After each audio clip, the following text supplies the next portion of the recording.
abrir a palavra para nós meditarmos essa noite na segunda carta de Paulo a Timóteo, no capítulo de número 4, um texto bem conhecido, que muitos até sabem de cor.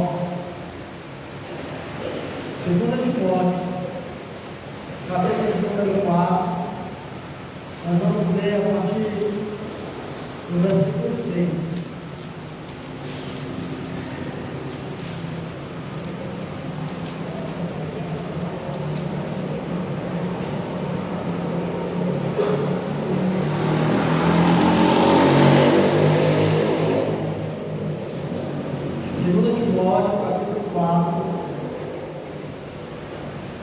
Nós vamos ver a partir do versículo 6, 7, 8. Quanto a mim, estou sendo já oferecido por libação, e o tempo da minha partida é chegado. Combati o bom combate, completei a carreira, guardei a fé.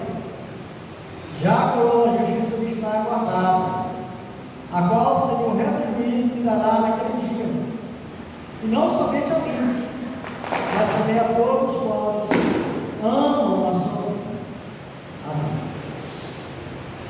Irmãos, a nossa vida ela transcorre aqui o significado, com razão de existir.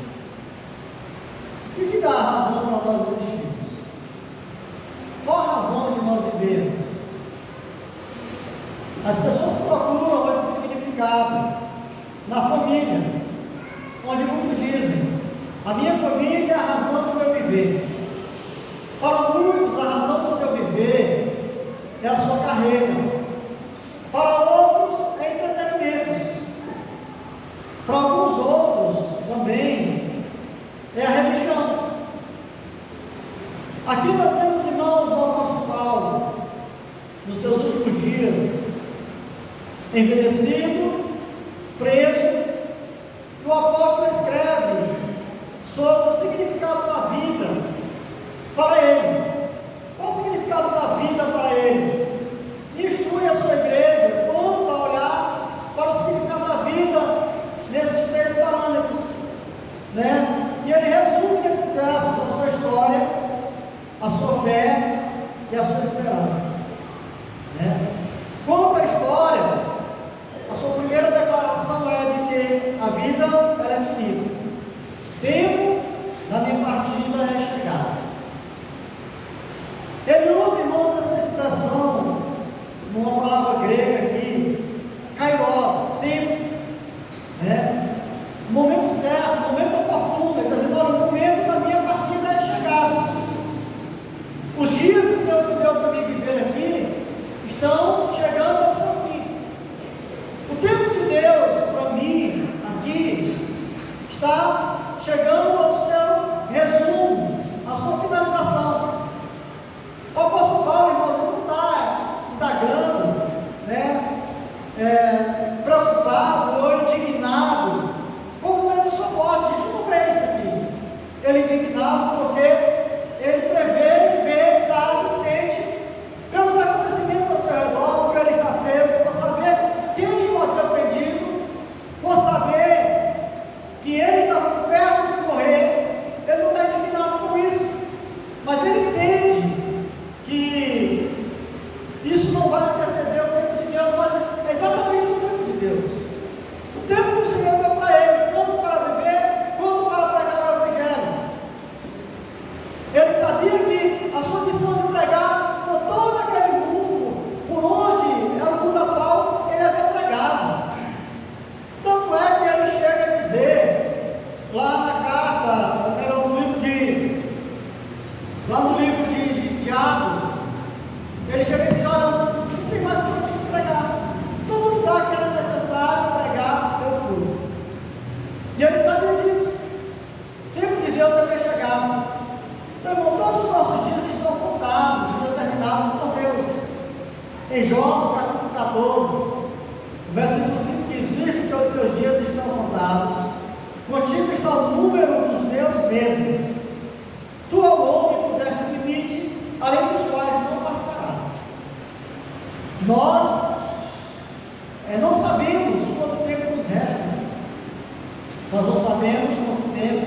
dele aqui, quantos dias nos restam, meses e anos.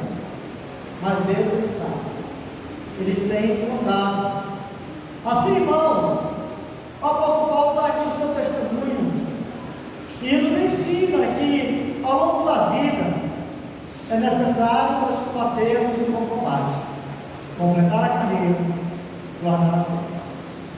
Isso faz parte do processo da nossa vida. Ele está dizendo: o meu tempo é chegado, mas eu combati o bom combate.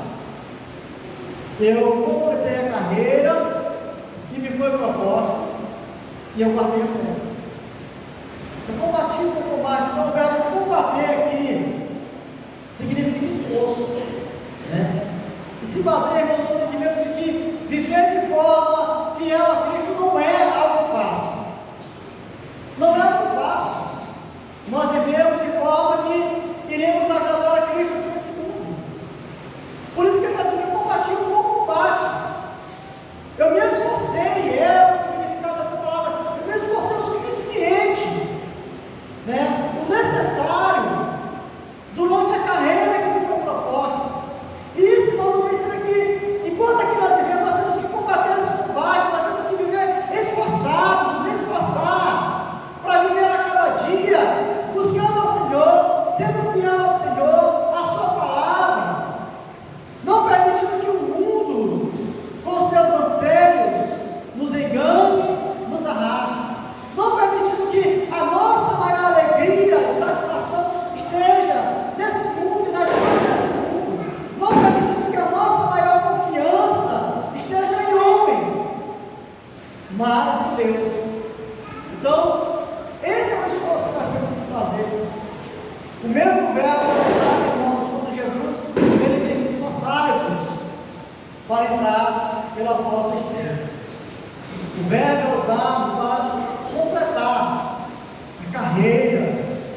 Esse verbo que é usado aqui para completar a carreira do verbo é uma palavra similar à palavra tetelestai, que Cristo falou na cruz: está consumado. Mas é a palavra teléu, que tem a mesma ramificação de significado, indicando um propósito atingido. Eu atingi o meu propósito. É isso que Paulo está dizendo: olha, o meu fim está chegando, mas o propósito pela qual Deus me chamou, me escolheu e me deu a missão para fazer, eu fiz. Vivi de forma a procurar agradar a Deus, a procurar ser fiel a Deus e a sua palavra e cumprir a missão que Ele me deu. E isso exigiu de mim o que? Esforço, muito esforço. E quando a gente olha, irmãos, para a vida do apóstolo Paulo, a gente vê de fato um homem que foi esforçado para viver o cristianismo a qual ele viveu e pregou, porque eram muitas barreiras, eram muitas dificuldades, as perseguições, as tribulações, as necessidades. E por isso ele chega no final das contas dizendo: olha, o meu dia está chegando, né?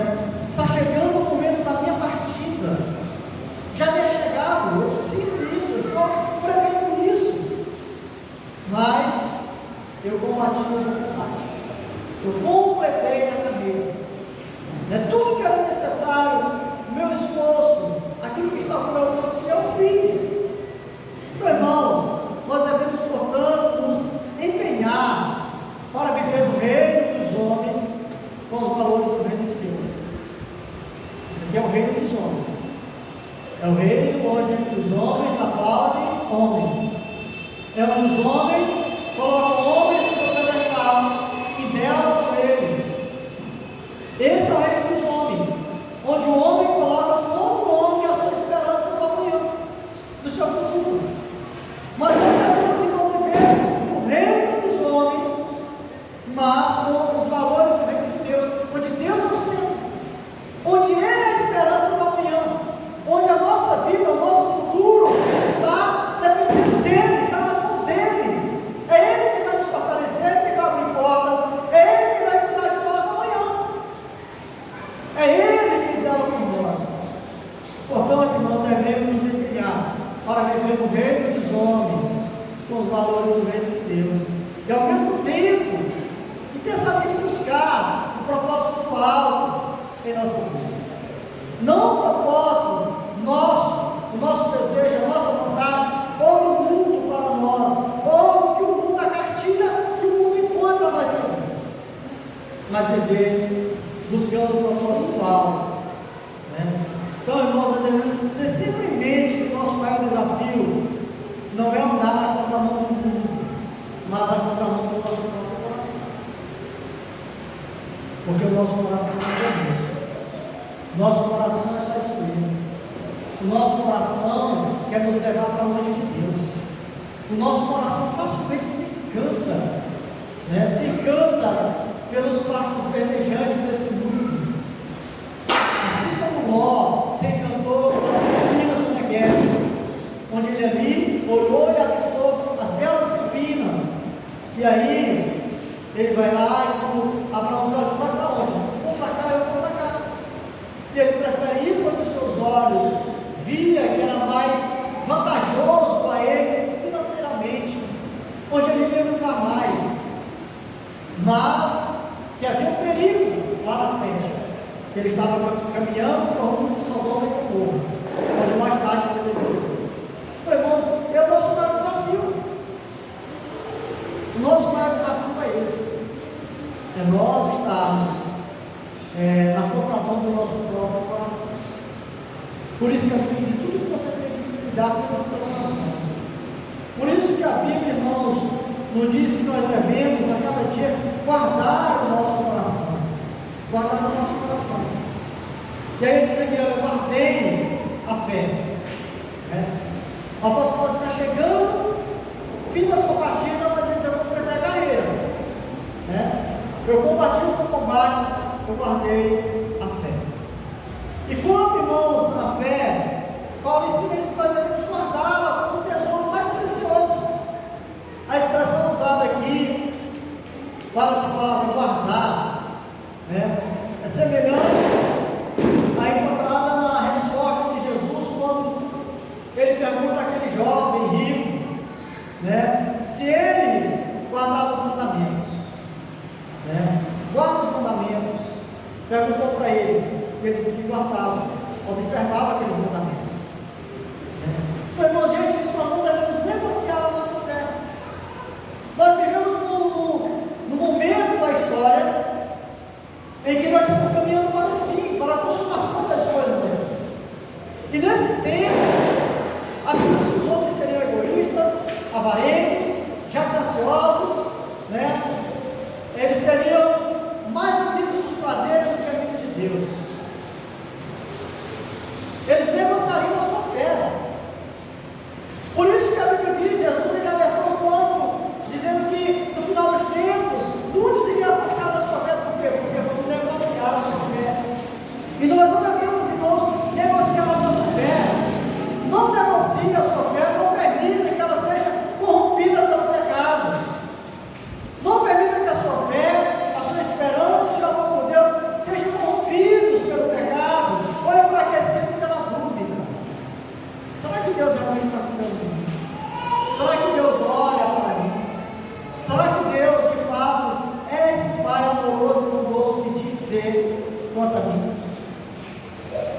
Então, irmãos, talvez quantas dúvidas surgiram no coração do apóstolo Paulo ali quando ele estava naquela prisão, abandonado sozinho. O primeiro julgamento, ele disse: ninguém apareceu. Nenhum dos amigos dele compareceu lá naquele fórum no dia do julgamento dele. Ninguém, ele disse: eu estive sozinho. Somente Deus me assistiu. Talvez, irmãos, quantas dúvidas surgiram no coração dele? Quantas dúvidas surgem no nosso coração, irmãos, em momentos difíceis de tribulação? Será que nós, de fato, somos filhos de Deus? Será que Deus olha para nós, o personagem do Pai, que nós realmente, nós lemos na Bíblia, que nós ouvimos, que nós cantamos? O antídoto, irmãos, contra isso, quanto a não negociar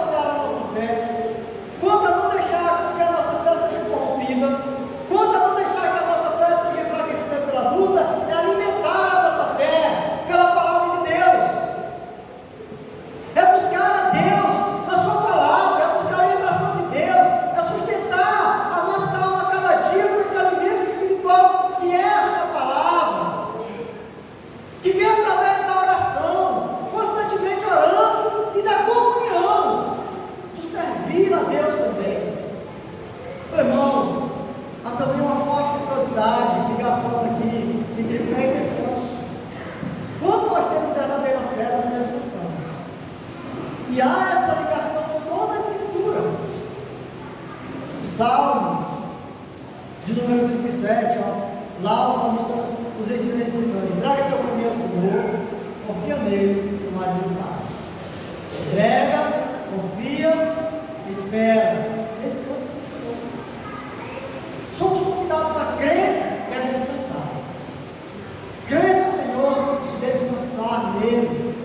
Descansar nas promessas dele. Descansar nos cuidados dele. Descansar no poder do nosso Deus. Quando os discípulos estavam angustiados em meio a uma tempestade, Jesus não questionou o impedimento ou a experiência da vida. Não, mas questionou a fé deles. Jesus não disse: olha, vocês não são experientes, vocês são marinheiros experientes, acostumados a navegar nessas águas. Não, Jesus não questionou isso, mas questionou a fé deles. Mateus 8,26 diz: perguntou-lhe então a Jesus: por que sois tímidos, homens de pequena fé? E levantando-se, repreendeu os ventos do mar e fez grande bonança. Calmou, sossego, houve descanso das tribulações, dos medos e das angústias aqui. É isso, irmãos, que nós encontramos quando nós buscamos a palavra de Deus, o conselho de Deus, quando nós oramos, quando nós estamos em comunhão. Quanto mais nós cremos, mais o nosso coração se aquieta, mesmo na tempestade. O salmista compreendia bem isso. E aí ele repreende a sua alma. Em momento de grande tribulação, ele diz: por que estás inquieta, ó minha alma? Por que te abate dentro de mim? Espera em Deus, pois é que eu falei. A fé, irmão, nos faz entender com a mente, sentir com o coração, que o Eterno está conosco todos os dias. É isso que nós devemos ter. A nossa fé nos leva a compreender isso, a entender com a nossa mente, a sentir com o nosso coração que o Eterno Deus, Criador dos céus e da terra, está conosco todos os dias. Por isso precisamos alimentar a fé, guardar a fé, guardar a nossa fé. Você guarda aquilo que é precioso, e aquilo que é precioso você guarda com cuidado. Você não deixa aquilo que é precioso exposto, você não deixa de qualquer jeito. Guarda a fé, não negocie a fé com o mundo, com os preceitos do mundo. Não permita que a sua fé seja abalada através da dúvida. E aí, ele está dizendo que nós devemos guardar essa fé. Enquanto a esperança, o Senhor nos guarda. A morte, irmãos, é não fim. Não é.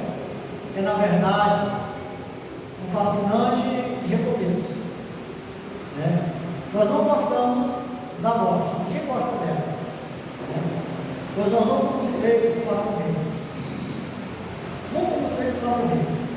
Ouvi certa vez uma pessoa, ele é bem religioso, ele usou uma frase, eu não lembro de qual dos santos, né, que ele disse que ele chama a morte de nossa amiga, que nos leva para uma outra dimensão da morte de Deus.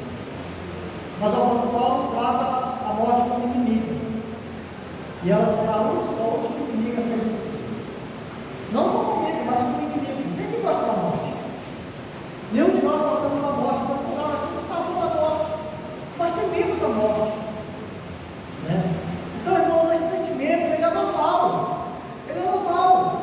Entretanto, a fé nos enche de esperança de algo fantástico, que nos confere o significado da vida.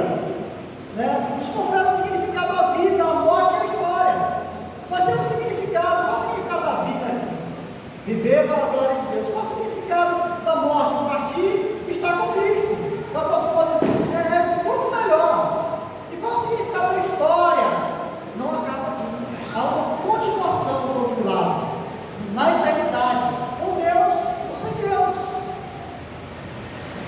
Então, irmãos, Cristo nos aguarda. É esse o significado da nossa vida, o significado da história. Cristo nos aguarda, Cristo nos espera. Judge Benford, ele, um pastor teólogo, de nacionalidade alemã, ele se dispôs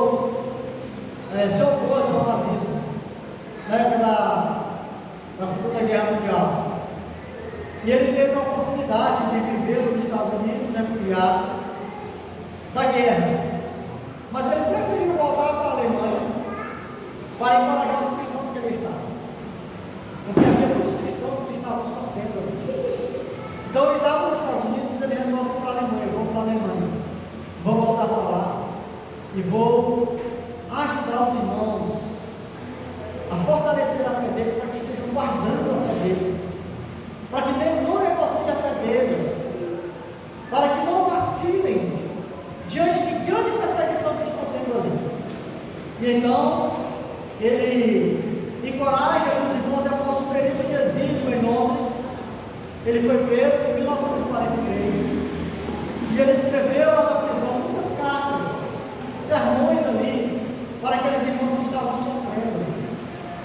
E poucos dias antes do fim da Segunda Guerra Mundial, em 1945, ele recebeu o seu veredito de morte, a sua condenação à morte. Então, quando ele estava indo ali para aquele local onde ele seria enforcado, ele disse a um colega prisioneiro: este é o fim, mas para mim é apenas o começo. Este é o fim da vida dele aqui, da existência dele aqui, mas era apenas o começo da eternidade. Irmãos, o significado da nossa vida é Jesus Cristo. É Ele que é o significado da nossa vida. Devemos buscar viver o seu propósito a cada dia, guardar a nossa fé como um tesouro precioso, manter viva a esperança. Ele está conosco todos os dias, e ao fim, pessoalmente, Ele nos receberá na sua glória. Que maravilhosa esperança! Era isso que alimentava e sustentava o apóstolo Paulo, e é isso que nós devemos alimentar e sustentar a cada dia. É isso que devemos alimentar e sustentar, é que Deus está conosco, o Senhor está conosco, e ao fim da nossa vida aqui, ou da volta dele, Ele pessoalmente irá nos receber, e Ele nos guarda. Jamais nós estaremos sozinhos, jamais. O apóstolo Paulo experimentou isso. Termina a sua vida numa prisão, uma solitária, sozinho. Dizem que a masmorra que o apóstolo Paulo é um lugar desumano, masmorra mamertina em Roma, onde era muito úmida, feita de pedras, não havia luz, muito frio, onde muitos saíam dali mortos por doença, ou saía para o martírio no caso dele. Mesmo sozinho, o apóstolo Paulo, ele sabia que fisicamente estava sozinho, em muitos momentos porque seus amigos o abandonaram, e outros porque não podiam estar com ele, no melhor caso da prisão, mas Deus estava com ele em todo tempo, em todo momento. E essa, irmãos, deve ser a nossa esperança. Jamais estamos sozinhos. Deus está conosco. A nossa vida está nas mãos dele. O nosso futuro está nas mãos do Senhor. Todas as pessoas que colocam o seu futuro nas mãos de políticos, dos poderosos desse mundo, nas coisas desse mundo e riquezas. É Deus o nosso cuida de nós. É Deus, mesmo que o homem está cuidando hoje, vai cuidar amanhã. É nele que deve ter a nossa esperança, para a honra e glória dele. Que Deus em Cristo nos abençoe. Que o Senhor nos ajude a viver a cada dia a nossa carreira que está aqui proposta a nós. Nós sabemos quanto tempo temos andado, quanto tempo falta para completarmos a nossa carreira, mas que nós possamos completá-la, nos esforçando, guardando a fé e nunca perdendo a esperança no Senhor.